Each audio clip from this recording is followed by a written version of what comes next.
So that is delta TP will be Kb into this one is actually molality.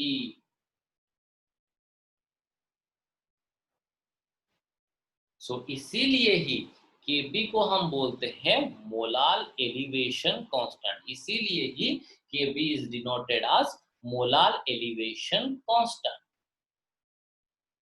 Okay, next हम आते हैं,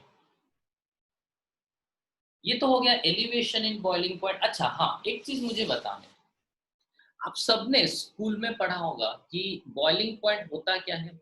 अगर आपको कोई पूछेगा तो आप डेफिनेटली बोलोगे कि उसको उबालने के लिए जितना टेम्परेचर चाहिए, या फिर एक सब्सटेंस, एक गैसियस सब्सटेंस को, सॉरी एक लिक्विड सब्सटेंस को वेपर फॉर्म में कन्वर्ट करने के लिए जितना टेम्परेचर चाहिए उसको हम बोलते हैं क्या, boiling point. But remember one higher level of definition for the boiling point, ठीक है। बॉइलिंग पॉइंट के लिए एक हायर लेवल का डेफिनेशन आप याद रखो कि द टेम्परेचर एट विच, मैं बता देता हूं, एक मिनट।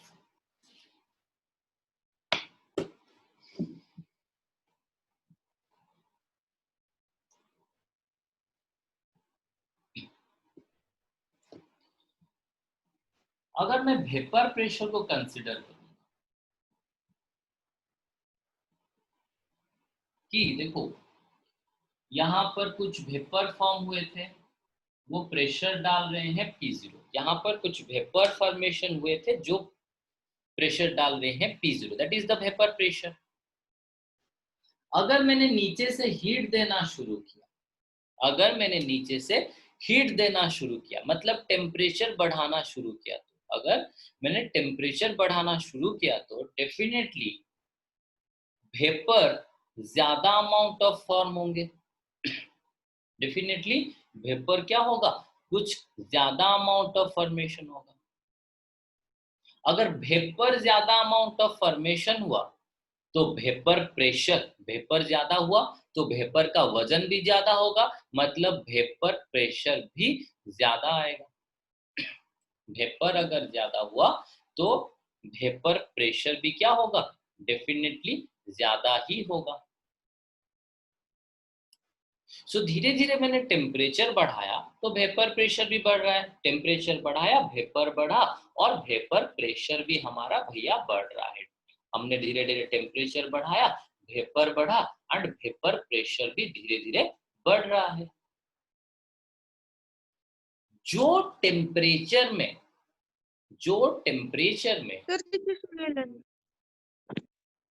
कोड़ा सुना वाला,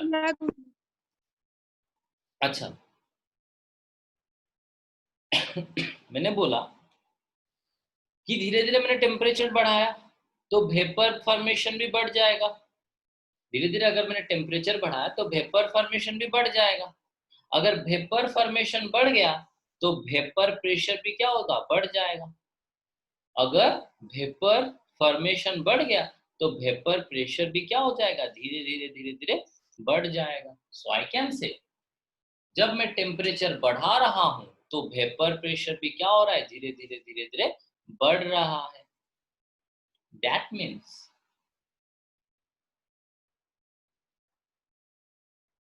with the increase in temperature gradually the vapor pressure increases। लेकिन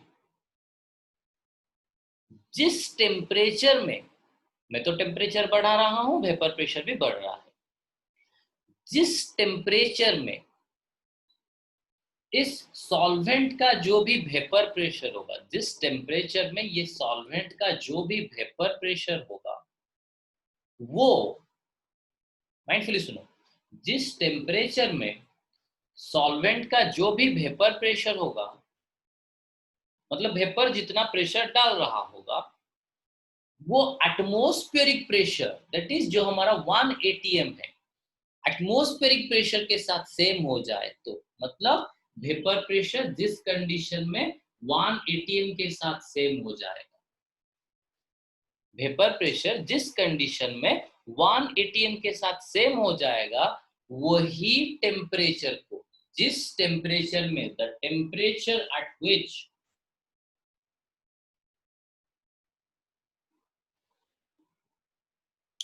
द वेपर प्रेशर, टेम्परेचर बढ़ा है तो वेपर प्रेशर बढ़ा, लेकिन जो टेम्परेचर में वेपर प्रेशर, जो टेम्परेचर में वेपर प्रेशर, मतलब यहाँ पर जितना टेम्परेचर मैंने देने से, मुझे मतलब उसको देने से वो vapour pressure becomes equal to the atmospheric pressure,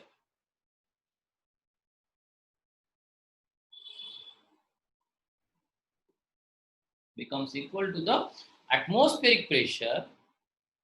That temperature is known as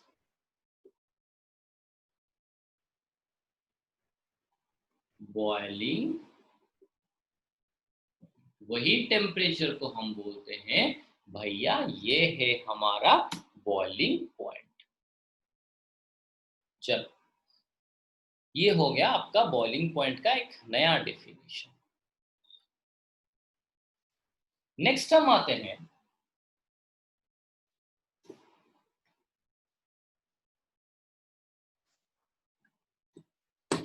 about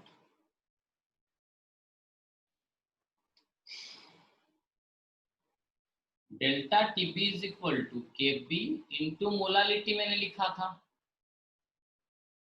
अच्छा, केबी का यूनिट निकालते हैं और इबिलोस्कोपिक कांस्टेंट का यूनिट निकालते हैं। अच्छा, डेल्टा टीपी का यूनिट मैंने बताया केल्विन है, फास्ट में से ही बता दिया था, क्योंकि change in temperature is equal to the unit जो होगा that is equal to the temperature unit. KP molality का यूनिट होता है मोल केजी इनवर्स, तो ये जब इधर आ जाएगा क्या हो जाएगा, kelvin dot mole inverse dot kg is equal to KB, और थोड़ा सा सुंदर करके लिखते हैं इसको, KB is equal to kg kelvin mole inverse. ठीक है, बस ये मोल केजी इनवर्स इधर था, मैंने उसको इधर ले आया तो डिवाइड हो जाएगा, तो फाइनली ये मोल इनवर्स केजी हो जाएगा। अच्छा, डेल्टा टीबी हो गया केबी इनटू मोलालिटी। देन ये तो एलिवेशन इन बॉइलिंग पॉइंट गया। एक सोल्यूशन नॉर्मल सॉल्वेंट जितने टेम्परेचर में बॉयल होता था, एक सोल्यूशन उससे थोड़ा सा ज्यादा टेम्परेचर में बॉयल होगा।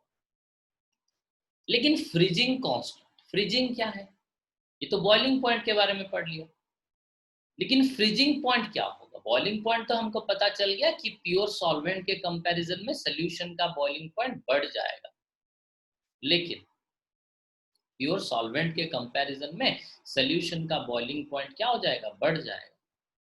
लेकिन फ्रीजिंग पॉइंट मतलब जहां पर वो सॉलिडिफाई होता है वो क्या होगा। वाटर पहले 0 डिग्री सेल्सियस में सॉलिडिफाई हो रहा था, अभी उतने में ही सॉलिडिफाई होगा, या फिर थोड़ा सा ज्यादा टेम्परेचर में सॉलिडिफाई हो जाएगा, या फिर कम टेम्परेचर में सॉलिडिफाई हो जाएगा, वो हम वेरीफाई करते हैं। अच्छा मंदाकिनी, आपने देखा होगा कि जब फ्रिज में हम पानी रखते हैं वो पूरा पत्थर हो जाता है, अगर हम उसको मतलब सॉलिडिफाई करने की कोशिश करते हैं वो पूरा पत्थर हो जाता है, निकलेगा, किसी के सर में मार दो उसका सर ही टूट जाएगा, मतलब फूट जाएगा। ठीक है, लेकिन आपने कभी कोका कोला, एक सोल्यूशन है Coca Cola, Thums Up, Sprite, जो जो हमारा आता है यहाँ पर लोकल ब्रांड्स, ठीक है, उसको आप क्या कर लिए, डाल दिए किसके अंदर, फ्रिज के अंदर। कभी वो पत्थर होता है, इतना सॉलिडिफाई थोड़ी होता है। आप देख सकते हो उसको लाके थोड़ा टाइम भी बाहर रख लोगे वो मेल्ट हो जाएगा, लेकिन उसके अंदर अलमाश बर्फ, जब मतलब आइस जो लिक्विड होता है, क्या पानी जो होता है, उसको जब आप आइस करोगे वो पूरा पूरा पत्थर की तरह हो जाता है, लेकिन जब आप कोल्ड ड्रिंक्स रखते हो अंदर, उसको थोड़ा सा बाहर ले आओगे, कुछ टेम्परेचर, कुछ ही टाइम में वो क्या होगा, लिक्विफाई हो जाता है, और कभी भी वो पत्थर की तरह नहीं होता है, लेकिन बर्फ पूरा पत्थर हो जाता है, जो लिक्विड का, सॉरी वाटर का जो है वो पत्थर हो जाता है, लेकिन सोल्यूशन का कभी उतना पत्थर या फिर वो बहुत ही कम टेम्परेचर में, मतलब नॉर्मल बाहर अगर थोड़ी टाइम के लिए रख लेंगे वो लिक्विड हो जाएगा। मतलब सॉल्यूशन को सॉलिडिफाई करने के लिए हमको बहुत ही कम टेम्परेचर चाहिए, मतलब -20 -30 लोगे तभी जाके वो सॉलिडिफाई होगा। बाहर लेते मतलब बाहर लेके आते ही वो क्या हो गया, लिक्विफाई हो गया। बाहर बस फ्रिज से निकाल के बाहर ले आओ, वो 2-3 मिनट में लिक्विफाई हो जाएगा। मतलब उसको सॉलिड फॉर्म में रखने के लिए हमको बहुत ही कम टेम्परेचर चाहिए, लेकिन पानी को सॉलिड फॉर्म में रखने के लिए हम बस 0 डिग्री सेल्सियस में रख सकते हैं। लेकिन सॉल्यूशन को पानी के फॉर्म सॉल्यूशन को सॉलिड के फॉर्म में रखने के लिए, पानी को सॉलिड के फॉर्म में रखने के लिए हमको 0 डिग्री सेंटीग्रेड का टेम्परेचर चाहिए। लेकिन सॉल्यूशन को सॉलिड फॉर्म में रखने के लिए, पानी को सॉलिड फॉर्म में रखने के लिए वी नीड 0 डिग्री सेंटीग्रेड। लेकिन सॉल्यूशन को सॉलिड फॉर्म में रखने के लिए we need less than 0 degree, मतलब -20 -10 उस तरह का टेम्परेचर हमको चाहिए। मतलब सॉल्यूशन का, अगर सॉल्वेंट का, ठीक है पहले हम सॉल्वेंट का पढ़ते हैं, अगर सॉल्वेंट का freezing point, sir sir hello हाँ हाँ सर। हाँ बोलो। सर जब हम लोग दारू को फ्रिज में रखते हैं तो लिसन लिसन, पॉइंट तो -130। पहले चीज तो ये, जो वाइन होता है वो वाटर नहीं होता है, वो अल्कोहल होता है। अभी हमने जो कोल्ड ड्रिंक्स के बारे यस में सर। बात किया वो सोल्यूशन ऑफ वाटर होता है, ठीक है। और बाकी वाइन भी आप देख सकते हो कुछ मिलावट वाला मतलब जो थोड़ा सा डाइल्यूटेड वाइन होता है, जो पानी में मिला होकर आता है, तो वो तो 0 डिग्री सेल्सियस में भी सॉलिडिफाई नहीं होगा, उसको और ज्यादा कम टेम्परेचर चाहिए, मतलब और भी नीचे -40 -50 रखोगे तभी जाके वो क्या होगा, सॉलिडिफाई होगा, ठीक है। यस मतलब सर। सॉल्वेंट का फ्रीजिंग पॉइंट अगर T0 हो गया और सोल्यूशन का फ्रीजिंग पॉइंट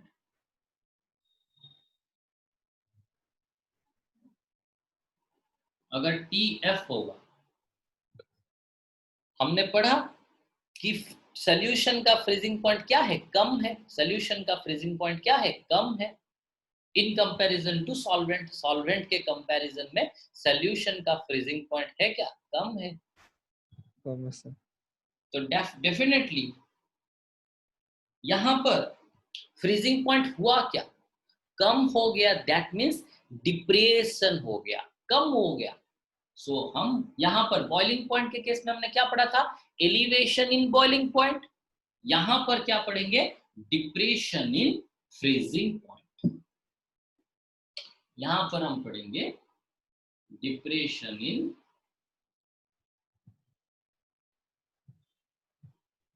तो इसलिए सर बोलते हैं कि सर ज्यादा कोल्ड यूरोपियन कंट्रीज में लोग ज्यादा हम लोग वाइन अल्कोहल कंज्यूम करते हैं। ऐसा नहीं होता है, ठीक है। वो मेटाबॉलिज्म के हिसाब से, ऐसा नहीं कि हमारा बॉडी पूरा सॉलिडिफाई हो जाता है, ठीक है। वो मेटाबॉलिज्म के लिए बोलते हैं, मेटाबॉलिज्म थोड़ा सा बढ़ा देता है, ठीक है। हार्टबीट बढ़ा देता है, मेटाबॉलिज्म मतलब ग्लाइकोलाइसिस प्रोटियोलाइसिस वो सब बढ़ा देता है अल्कोहल, ठीक है। लेकिन अगर हम यहाँ पर कंजप्शन करेंगे वो सब, तो डेफिनेटली जो क्या है, मतलब ऊपर से वो फुला हुआ दिखेगा due to the water retention in his और हर बॉडी, लेकिन उसके बाद उसके अंदर ना फैट होगा, ना प्रोटीन होगा, ना कार्बोहाइड्रेट स्टोर होगा, ठीक है। मतलब अगर वो 2-3 दिन नहीं खाएगा, वो जो शराबी होते हैं पूरा, वो अगर 2-3 दिन नहीं खाएंगे तो वो डेफिनेटली दे विल डाई, ठीक है, क्योंकि उनके बॉडी में स्टोर्ड फूड ही नहीं होता है, ठीक है। आपने देखा होगा कि कभी भी मतलब जो कंटिन्यूअस ड्रिंकर होते हैं, मतलब पूरा एडिक्टेड होते हैं ड्रिंकिंग को, वो कभी फास्टिंग नहीं कर पाएंगे, ठीक है। आप देखना कभी वो फास्टिंग नहीं कर पाते, ठीक है। इसीलिए it's better not to consume the alcohol, ठीक है। वहां पर मे भी मेटाबॉलिज्म उनको ज्यादा चाहिए, लेकिन हमको नहीं चाहिए। हमारा वैसे भी एफिशिएंटली बहुत ज्यादा मेटाबॉलिज्म होता है, उसके ऊपर अगर शराब कंजप्शन कर लिए तो और भी ज्यादा। लेकिन आपने देखा होगा कि आप बोलोगे सर आप तो बोल रहे हैं फैट भी कंजप्शन हो जाएगा, तो सर वो लोग आदमी वो सब मोटे मोटे कैसे दिखते हैं? That is not due to the fat, that is due to the water retention in their body. उनके बॉडी में बहुत ही ज्यादा वाटर रिटेन हो जाता है, ठीक है। जैसे ब्लड यस वगैरह सर। में वाटर रिटेंशन हो जाता है, ठीक है, तो वो बहुत ही हार्मफुल होता है, ठीक है। तो इसीलिए यहाँ पर कंजप्शन करना, ट्रॉपिकल सब ट्रॉपिकल टेम्परेट रीजन में कंजप्शन करना इज नॉट गुड, ठीक है। अच्छा, तो हमें क्या बोल रहा था? हाँ, तो depression in freezing point is equal to delta T F.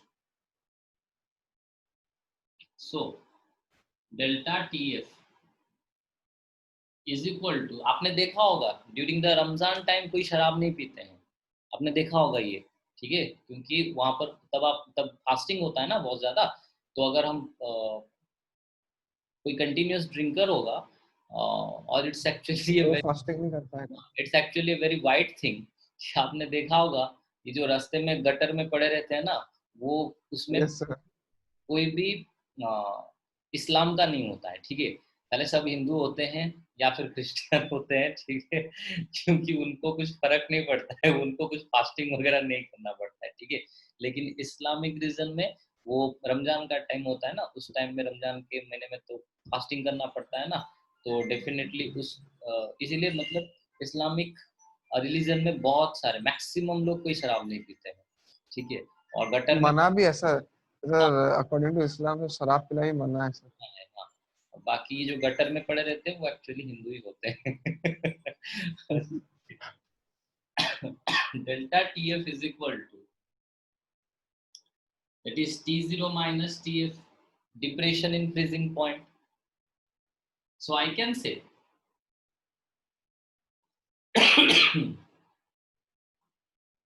T0 minus TF हो गया।